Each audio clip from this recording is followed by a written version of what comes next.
How to read environments the way predators read terrain, where the footing is weak, where the noise is a distraction, where the real threats hide behind smiles and rules. You learned that survival isn't about brute force, it's about awareness, and awareness is the deadliest advantage a person can carry. You stopped seeing obstacles as interruptions and started treating them as data. Every setback gave you information. Every betrayal exposed a pattern. Every loss removed another illusion about how the world actually works. While others kept faith in fairness, you invested in preparation. While they waited for the right moment, you learned how to create it. You didn't just endure instability, you learned how to function inside it, how to think clearly when conditions were hostile and the margin for error was thin. That kind of conditioning doesn't fade, it rewires you. There was a moment, quiet and unnoticed, where fear stopped being a warning and started being a signal. Not a signal to retreat, but a signal to focus. Your heart rate stopped feeling like panic and started feeling like readiness. You realized that adrenaline isn't chaos, it's clarity for those trained to use it. That's when you crossed the line they never saw. You stopped being reactive. You became intentional. You didn't need rage to move anymore. You moved because you chose to. People talk about strength as if it's loud, dramatic, visible. Yours isn't. Yours shows up in restraint, in consistency, in the way you don't rush decisions or chase outcomes that don't align with your long-term positioning. You understand leverage now, how a single well-timed action outweighs 1,000 emotional reactions. You understand silence as a tool, not a weakness. You understand that walking away is sometimes the most dominant move available. The world likes simple narratives, heroes, villains, winners, failures. You don't fit those categories anymore. You exist outside their language. That's why they struggle to label you. They sense the autonomy, the independence of thought, the refusal to be emotionally herded. You don't need their approval, and that unsettles people who rely on consensus to feel safe. You don't mirror their anxieties or absorb their panic. You remain steady while they escalate, and that imbalance makes them nervous. And don't mistake this steadiness for peace. It's not calm because life is easy. It's calm because you've trained yourself not to waste energy on what doesn't matter. You learn to conserve force, to deploy effort where it actually shifts outcomes. You stopped fighting every battle and started winning the ones that count. That's not passivity. That's strategy refined through consequence. The gutter gave you a brutal gift. It stripped away fantasy. No false promises, no safety nets. No comforting lies about how things should be. Only reality, raw and unfiltered. And instead of being consumed by it, you learned to operate within it. You built structure where there was none. Discipline where chaos ruled. Direction where confusion was the norm. That's why when pressure rises, you don't break formation. You tighten it. So when they say you changed, they're right, but not in the way they think. You didn't lose your humanity. You gained command over it. You didn't become ruthless toward the world. You became disciplined with yourself. You became precise with your time, your energy, your trust.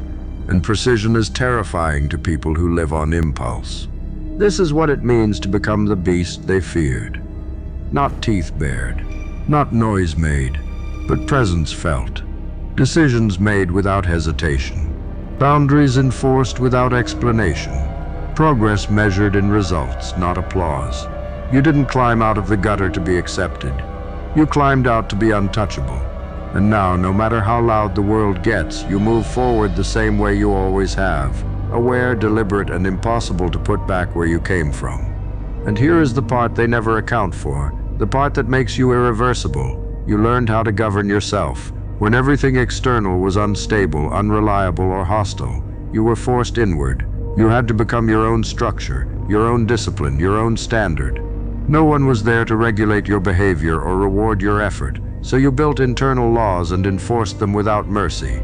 That kind of self-rule doesn't collapse under pressure. It hardens. It becomes instinct. You learned early that motivation is fragile, but identity is permanent. So you stopped waiting to feel ready. You moved when it was necessary. You acted when it mattered. You didn't rely on mood or inspiration because the gutter doesn't care how you feel. It only responds to action. Over time, this rewired you into someone who operates regardless of conditions. Rain or heat, praise or neglect. Progress became non-negotiable. There were nights when the weight of it all pressed down so hard it felt like gravity doubled. Moments when quitting wouldn't have looked like failure, it would have looked like relief. But you didn't quit. Not because of optimism, but because retreat offered nothing. Going backward meant returning to powerlessness, and you had already tasted what it felt like to take control, even in small increments. That taste changes a person. Once you experience agency, submission becomes unbearable. You also learn something most people never do. You learned how to be alone without being lost. Solitude didn't hollow you out. It sharpened you. It forced honest conversations with yourself, stripped away performance, exposed contradictions, and demanded alignment. You couldn't lie to yourself in the dark. You either corrected course or paid for it. That process built integrity the hard way, not as a moral badge, but as a survival mechanism. Consistency became safety. Discipline became shelter. Now when you enter rooms, you don't scan for validation. You scan for variables. You observe patterns, energy shifts, intentions. You know who speaks from insecurity and who speaks from leverage. You know when silence is protection and when it's provocation. This isn't paranoia. It's pattern recognition developed by necessity. People who grew up safe call it intensity. People who grew up exposed call it awareness. And because of that awareness, you don't waste time proving yourself. You let outcomes speak. You let consistency outlast skepticism. You understand that respect gained slowly holds more weight than admiration won quickly. You don't need to dominate conversations because you've learned how to dominate trajectories. Where things are headed matters more than how they look in the moment. The irony is this: you didn't set out to be feared. You set out to be free. Feared is just the side effect of someone who can't be cornered, controlled, or coerced. People fear what they can't manipulate. They fear those who don't respond predictably to pressure, shame, or threat. And you stopped being predictable the moment you stopped needing permission to move. So carry this forward with precision. Don't soften it to make others comfortable. Don't dull it to blend in. You earned this edge through attrition, through patience, through surviving conditions designed to erase you. The gutter didn't just teach you how to endure the world, it taught you how to outgrow it. And once a person evolves beyond the environment that shaped them, there is no returning to who they were. There is only refinement, forward motion, and the quiet certainty of someone who knows exactly what they're capable of. And now comes the final shift, the one that separates those who merely survive from those who impose direction on their future. You stopped reacting to the world and started setting terms. You no longer wait for circumstances to dictate your pace or your posture. You decide what matters, what doesn't, and where your energy goes. That authority didn't come from confidence speeches or borrowed philosophies. It came from lived proof, from watching yourself endure when there was no audience, no encouragement, no guarantee it would ever pay off. You learned that power isn't explosive, it's cumulative. It's built through unglamorous repetition, through showing up on days when nothing moves and no one notices. While others burned out chasing intensity, you cultivated endurance. While they mistook excitement for momentum, you built systems that carried you forward even when motivation disappeared. That's why your progress looks slow to those watching from the outside, but unstoppable to anyone who understands compounding force. There is a stillness about you now that unsettles people. Not the stillness of hesitation, but the stillness of control. You don't rush to fill silence because silence gives you information. You don't rush decisions because time works for you now, not against you. When you speak, it's deliberate. When you move, it's final. You've learned that restraint is not the absence of power, it's proof of it. You also learned how to take hits without losing direction. Criticism, setbacks, miscalculations, they no longer derail you because your identity isn't tied to being right. It's tied to adapting. You adjust without ego. You recalibrate without drama. You understand that flexibility is not weakness when it's anchored in discipline. It's efficiency. This is why they feel the distance growing. Not because you pulled away emotionally, but because you outpaced the narratives they built around you. They remember the version of you that needed approval, that explained too much, that hoped people would see the effort. That version no longer exists. In its place stands someone who understands leverage, timing, and consequence. Someone who knows when to engage and when to let gravity do the work. And if there is one truth to carry forward, let it be this. You were not hardened to destroy, you were hardened to endure without compromise. You were not shaped to intimidate, but to remain standing when systems fail, when alliances fracture, when comfort evaporates. The beast they fear is not brutality, it's permanence. It's the knowledge that you cannot be starved out, worn down, or sent back to where you came from. So continue forward without spectacle. Let others shout and posture. Let them chase attention and reassurance. You don't need to announce your strength, you live it. Every decision grounded, every movement intentional, every step taken with the quiet certainty of someone who survived the worst and learned how to turn it into direction. You didn't escape the gutter to prove a point. You escaped it to become undeniable. And understand this, what truly separates you now is not what you survived, but what you refused to become along the way. You didn't let bitterness rot your judgment or anger hijack your direction.